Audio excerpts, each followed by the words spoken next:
When there is no trust in a marriage, there is no marriage. Sometimes what you discover turns out to be worse than what you first thought. As I lay in the dark looking up at the ceiling, I figured it was somewhere around 2 in the morning.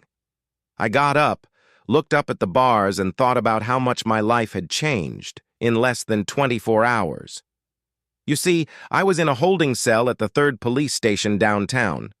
I've been charged with damaging personal property and threatening me with an aluminum bat. This morning, my wife and sister tried to bail me out, but I told the jailer I had made other arrangements and for them to leave. I was afraid if I saw them I would cause them bodily harm, so I'm sitting here cooling my heels and wondering what my next move will be. My name is Steve Moore. I'm 39, soon to be 40 years old. I work for Ace Insurance Company as a property appraiser. I've been working there for 12 years, and I make a pretty decent living. Sue, my wife of 17 years, works in an office downtown, and we have one son, Kevin, who is also 17 and can be very difficult at times. You see, we are a typical suburban family and are quite happy. That was until yesterday. We had a date night, or should I say weekend, planned for Saturday and Sunday this week. You see, a couple times a year, my wife would send our son to her parents for the weekend, and we would have 2 days to ourselves. Sue started doing this a while ago, so we could have time to reconnect with each other. She would usually leave with my sister and a few friends on Friday night and return just before midnight. Then it would start in earnest. And I think if I told you she was going to make love to death to me all weekend, you'd understand what I was looking forward to. I was in charge of the food, and Sue did everything else. To keep things fresh, we changed the theme each time. One time it was edible things, another time it was a dress-up night, and the last time was a fancy dress weekend, which I really enjoyed. That weekend we did things we had never done in our 17 years of married life. I couldn't wait for Friday night. Sue, I'm planning chocolates for Friday night, a buffet for Saturday, and a couple ribs for Sunday when Kevin gets home, I told her Wednesday when I got home from work. I picked up a couple bottles of wine we like, and we'll leave them in the fridge. That way we don't have to fumble with the ice bucket, she said as she put everything away. We had a nice dinner on Wednesday and Thursday. Kevin talked non-stop about how his grandparents were taking him to Six Flags and how much fun he was going to have there. "Go easy on them, honey," my wife said to our son. "Remember that they're not as young as they used to be. And I don't want you stuffing your face and getting sick on the rides, you hear me?" she warned him. The two of them packed it up Thursday night, and by 9 o'clock that evening, he was ready to go. I told Cindy I wanted to be home by 11:30 Friday night, Sue told me. "I really need this weekend. It's been so hectic lately, it will be nice to relax and have some fun without a break." She smiled at me. "I don't plan on wearing clothes all weekend. I don't think you'll mind," she said as I started chasing her around our bedroom. "This would work perfectly. I'm meeting with a new client on Friday, and if he signs the contract, we'll have something to celebrate," I told Sue. "Well, save your energy because you're going to need it this weekend," she informed me, trying to get ready for bed when I grabbed her hand. "You know the rules. No love tonight. Tomorrow night, you'll get all you can get," she told me. Thursday night, I couldn't sleep for a long time. I made my way over a couple times to kiss and touch Sue a little. She told me to go back to my side of the bed and go back to sleep. Eventually, I made it to my side and fell asleep. I knew Friday was going to be a busy Friday, so I got up early, kissed my wife while she was still in the shower, grabbed her ass, and ran out of the bathroom before she could throw the wet washcloth she was holding at me. I went downstairs, hugged my son, and told him to behave himself this weekend, and I would see him Sunday night.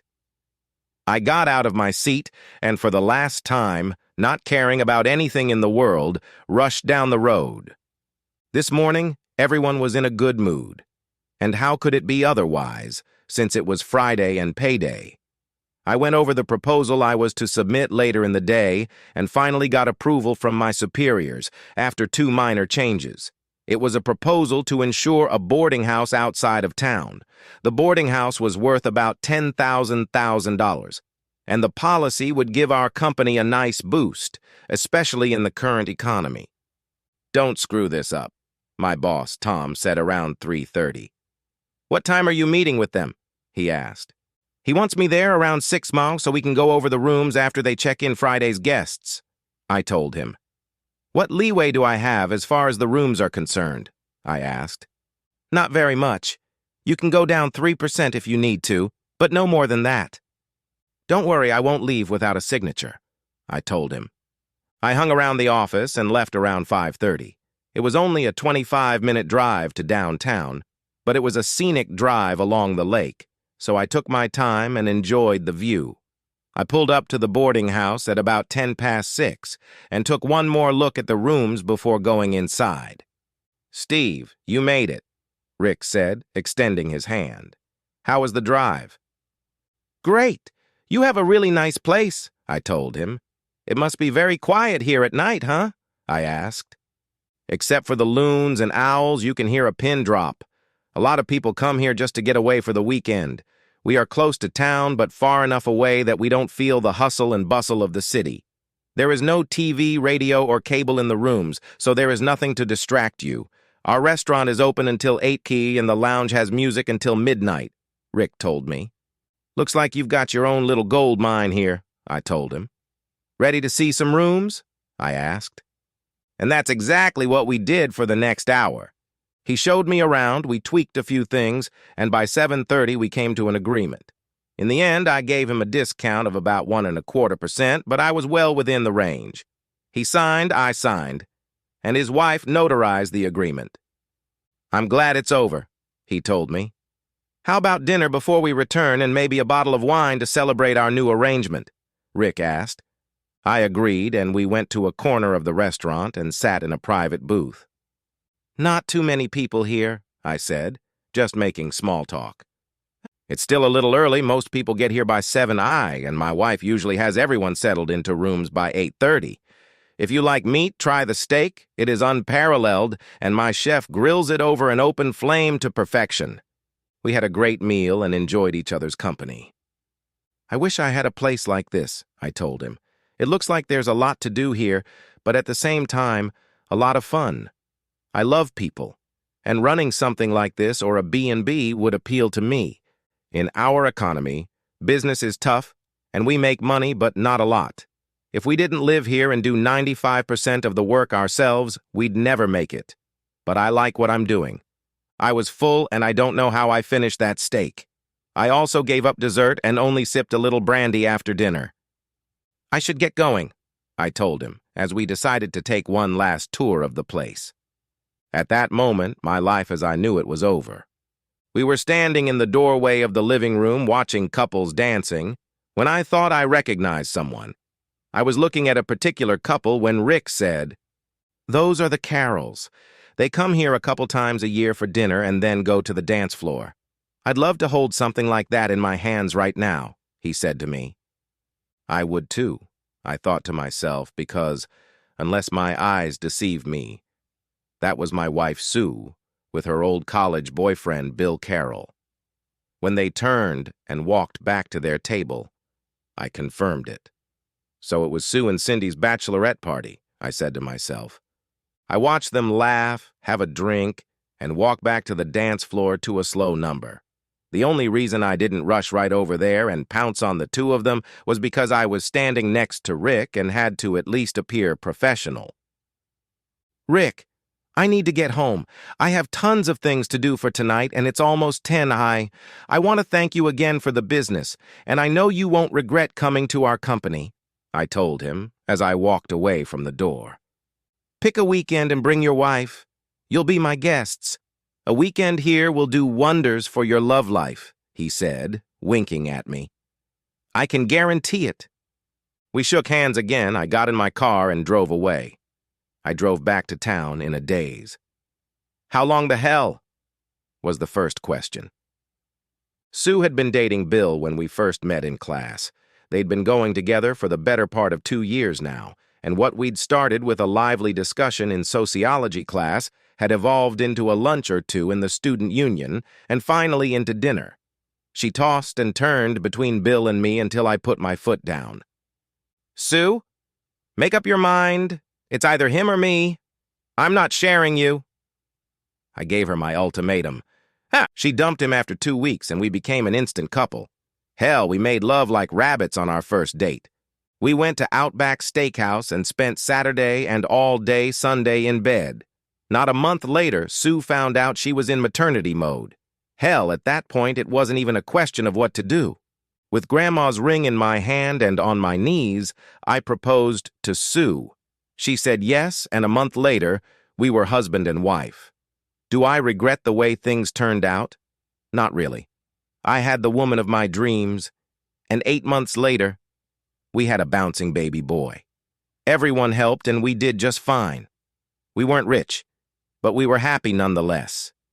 And so it went from day one. Even after all these years, we found time to do it at least 3 times a week. And I always considered myself a happily married man.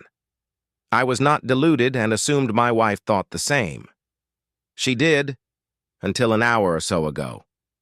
Sue wasn't home when I arrived. Thank goodness. I went to the computer and typed Bill Carroll into Google. Computers are wonderful. There is a tremendous amount of information that can be accessed with just a few keystrokes. Take Bill, for example. I now know that he lives about 45 minutes away from us, in the same town as ours. Checking his name and address, I find that he is married to Ruth. If he has a wife, what the hell is he doing with mine, and how long has it been going on? I asked myself. I found out the address and decided to pay Bill a little visit. I went upstairs and started to change into something more casual when my anger burst out. I threw the suit on the floor and pounded my fist on the bedroom door. "That fool!" I shouted. No wonder she didn't want to fool around on a Thursday night. She wanted to be fresh for her lover. My brain kept telling me over and over again. I grabbed the mattress, dragged it up the stairs, and tossed it out the front door. A little gasoline from the garage, and it was ready. I took off the wedding ring, along with the leather because it was so tight, and with a butcher knife secured it to the kitchen table so she couldn't miss it. Then I took my jacket, closed the door to my perfect marriage, and walked out onto the front lawn. I flicked my lighter and set the mattress on fire, got in my car, and headed to the next stop. The door was opened by my sister Cindy's husband, David. "Hi, Steve. The girls aren't back yet, but come on in," he said to me. "Would you like a beer?" he said, going to the refrigerator and getting me a cold beer. "That would be great," I told him. "Where did the girls say they were going?" I asked him. Cindy didn't tell me anything. She just said she'd be home by 11:30, and that was it. I looked at my watch. The time was getting close to that. "What do you want with Cindy? Maybe I can help you?" he said, trying to be helpful. "No, this is between me and Cindy," I told him, trying to contain the anger that was eating me up inside. We chatted for about 20 minutes before we heard Cindy's car pull into the garage. When she walked into the kitchen, she was a little surprised to see me. "Hey, brother, I thought you'd be home waiting for Sue," she said as she walked over to me. Neither she nor David expected what happened next. Cindy was getting up off the floor, rubbing her cheek, and David was yelling at me, asking what the hell was wrong with me when I finally spoke. "Don't ever talk to me again, don't call me, or even email me. You are dead to me from this day forward, do you understand?" I yelled at her as David got in my face. "David, leave him alone," was all she said. "Steve, it's not what you think, I can explain," she started to say, until I stopped her. "Explain what, Cindy? How you've been lying to me, and even David, all this time? I don't want to hear any more of your story, do you hear me? Never in a million years did I think my own sister would do that to me," I said, as I walked out of their house and listened to David yelling at her, asking what the hell was going on, and she started crying. All I heard as I pulled away was David still asking her what the hell I was talking about. It didn't really matter to me anymore, though. It took me almost 50 minutes to get to my final stop of the evening. I verified the address, got out of the car, and opened the trunk. Pulling out Kevin's almost new aluminum bat, I started smashing all the windows of the car in the driveway, including the headlights. By this time, the house lights were on, and Bill opened the front door. "What the hell are you doing? Are you out of your mind? I already called 911, and you better leave before they get here," he yelled to me. "Come out here, Bill, and we can settle this man to man, unless you remain the coward you've always been." "Hey, asshole, does your wife know you're cheating on her? Maybe we should just switch wives and call it even?" I shouted at the world as I approached the front door. Bill slammed and locked the door, but that didn't stop me. I kicked out the etched glass window at the top of the door and the lights on either side when I heard the siren of police cars approaching. I dropped the bat, raised my hands above my head, and walked toward them. One of them cuffed me while the other went up to the house to make sure everyone was okay. I saw Bill talking to him and his wife peeking out from behind the curtains. I shouted again, "Tell your wife what a good wife I have, Bill. I think she'd be interested to know where you've been tonight," I said, looking right at her. I was thrown into the back seat of a patrol car and driven into town. It was too late to do anything today, but tomorrow, I was told, I would be able to post bail after my arraignment. So here I sit in my cell wondering what will happen next in my life. My only sister was now dead to me, because all this time she was covering for Sue. The worst part is, I didn't even see this coming. I guess I was happy, stupefied, and gullible. The next 4 hours gave me enough time to realize that this had been going on for at least a year. Maybe more. The weekend lovemaking, I think, was a cover for her cheating on me. By 6 a.m., I had calmed down considerably. I was still mad as hell, but the initial shock had passed. Saturday morning, I appeared before a judge and heard the charges. My bail was set at $2,500, and I was allowed one phone call. I called my boss, Tom. "What is going on?" Tom asked as he posted my bail. "What did you do?" I told him the short version as he drove with his mouth open, not believing a word I said. "Where do you want me to drop you off?" he asked.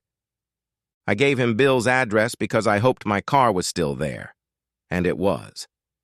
I wanted to ring the bell and start over, but I knew I didn't want to spend another night in jail. I saw the curtains slide closed, but this time no one came to the door. There was no way I was going home, so I just checked into the Holiday Inn closest to work. Breakfast at Denny's almost brought me back to life, or at least filled my empty stomach. Last night I wanted answers, but now I didn't care. I turned on my cell phone and there were 5 messages from my sister and 10 from Sue. I listened to one of them in which my sister was telling me that all was not as it seemed, and for me to call Sue because she was worried about me. A little late, I thought to myself, Sue was having about the same thing. "Please call me so I can explain everything," she begged through her tears. But I wasn't in the mood to talk to her. I erased any remaining messages and turned off my phone. I got drunk on Sunday, but not before leaving the house and buying a few things to wear to work on Monday. For the past 8 years, I haven't had more than 4 beers at a time, but today, I managed to finish almost 12 bottles. Everything was fine until I threw up everything in my stomach and passed out on the bathroom floor. That's the kind of drinker I was. Monday, I was a little late for work, and as I walked past Tom's office, he stopped me. "You look like shit, but under the circumstances, I can't blame you," he told me. "If there's anything I can do, just let me know," he said. I held out the signed contract to him. "At least something good came out of Friday night?" I smiled weakly at him. "I told the receptionist to screen your calls and take messages for the next few days, and security won't let your wife in until you give the okay. So have a cup of coffee and tell me about what you had to give up to get signed on Friday," Tom told me. Monday was a drag. I was busy rewriting the new contract and sending it to corporate. I got a lot of praise, but it didn't make me feel any better. Security told me that they wouldn't let Sue on the doorstep and asked if I wanted to continue to keep Sue out. I replied that I did. I rarely traveled, but the one thing I hated when I traveled was eating alone. No matter how good the food was, eating alone was unpleasant. Instead of Denny's, tonight I went to Olive Garden. I sat at a table for 2 in the back of the restaurant and ate well, but I would have been better off with a bottle of wine. I didn't like to drink. But over the past 2 days, I had consumed a 2-week supply of alcohol, and it didn't improve my mood one bit. Monday night, I started making plans. I didn't trust Sue, and with my luck, she would empty our savings and checking accounts. I pulled out my laptop and logged onto the website. No, the funds, thank goodness, were in place. I made a note to take half of it at lunch tomorrow and open a new account. My medical account couldn't be changed, but the company insurance policy and 401k definitely could. I would transfer both to Kevin if anything happened to me. When my phone rang, I remembered I forgot to turn it off after checking my messages. The call I answered was from my dad. "Okay, where are you? Where are you?" he asked. I guess we had gotten beyond the hello and how are you stage. "At a motel near work," I replied. "Do you know I have 2 crazy women in my house right now? They're crying and telling me and your mother that what you saw Friday night was not what it seemed," he said seriously. "I can't make out what they are saying, only that Cindy and Sue have been lying through their teeth for a long time. Are you in the mood to come here tonight and figure it all out?" my father asked. "Not really, no. I saw what I saw, and there's nothing Sue can say to explain it. I'm sorry they dragged you into my mess, Dad. But if you saw what I saw, and it was Mom, you'd kick her to the curb, too." "I just feel sorry for Kevin. He's going to be put in the damn middle," I told him. "Well, son, do what you gotta do and call your mom this week. She's upset about all this." I thanked him and apologized again for putting him and Mom in the middle, especially because of Cindy, but reminded him that it was their actions that caused them to take it all on themselves. I disconnected and turned my phone off. The rest of the week went badly. I got a million messages from Cindy and Sue, but now I was just erasing them without even bothering to read them. I planned to call my mom or stop by on Friday, only if Cindy wasn't available. I called my son Thursday night, and he said his mom was shattered and hadn't been to work all week. He told me that his mom asked if he would talk to me to tell me that he loved me and that she needed to see me. I thanked him for the message, but told him it wasn't going to happen. "What did Mom do?" my son asked me. I asked Mom, and all she told me was that she was seeing someone from her past, that's all. After that, she started crying again, and that was the end of it, he told me. I told him that I would probably see him this weekend, but I couldn't say when exactly. I knew I would eventually have to see Sue, but I wasn't looking forward to it. Saturday was boring beyond belief. I spent extra hours at work and was completely absorbed in my own affairs. There was nothing on TV, and I was tired of sitting through gravy, so I decided to take a chance and drove home. "Damn," was all I said when I saw Sue's car in the garage. Fuck it. I needed a couple changes of clothes, so I didn't hesitate and walked into the house. Kevin was in the kitchen making dinner, and I gave him a big hug. "You know Mom's upstairs, don't you?" he said, almost expecting me to run out the door. "I can't hide forever," I told him, grabbing myself a cup of coffee. He brought me up to speed and asked me if I was going to come home. "I don't think that's going to happen. At least not any time soon," I answered him. "But if it does, you'll be the first to know," I said, trying to smile. I finished my coffee and decided to go upstairs to get it over with. As I walked up the stairs, I heard nothing coming from our bedroom. I opened the door and walked in. What a mess. Sue was dead asleep on the bedspread and was dressed in sweatpants. Her hair was dirty and greasy, and she looked just awful. I walked over to my closet, opened the door, and started pulling out a few things, at which point Sue woke up. "You're back!" she shouted. "Not for long. I just came in to get a few things," I told her as she sat up on the bed. "I missed you," she said, now with tears in her eyes. "What's the matter? Bill doesn't give you enough?" I said sarcastically.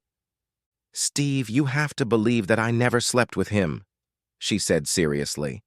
"I only saw him a couple times a year and only at dinner." "Sue, I was there. I saw you. Why can't you, for once in your life, stop lying? You were laughing and drinking and dancing with him. What was that? Did I dream it? All I know is it was my worst nightmare ever," I told her. So just go to bed and I'll get my stuff and get out of your hair and you can do whatever you want to, Bill. I don't care anymore. Maybe you can have a threesome with his wife, then she won't feel left out, I shouted to her. His wife already knows and has known for a year, she replied, looking at the floor now. And she doesn't care? That she's stupid? I asked. She may not mind sharing, but I sure as hell do, she shouted. Sue, I don't need this. Do what you want. I don't care anymore, I said, going back to picking out clothes for next week. Steve, there's something I have to tell you, and I know you're going to hate me for not telling you sooner, but I've kept it from you for too long already, Sue said in a voice just above a whisper. Remember when that girl was kidnapped last January? At Kevin's school, they started an ID bank for every student. They swabbed them, took a piece of hair and fingerprints. I thought it was a great idea, but when I provided his blood type information from my home file, I noticed something. Without your knowledge, I ran some tests and found out something awful, she said, sobbing. Kevin's okay, isn't he? I asked, now more than concerned. Yes, but I found out something I never knew, she said, stopping. I asked. What did you learn, Sue? I asked again. Now she was openly crying. I found out that you weren't Kevin's father, she said, sinking down on the bed. I was in shock, leaning against the dresser, and I thought it couldn't get any worse. Are you sure?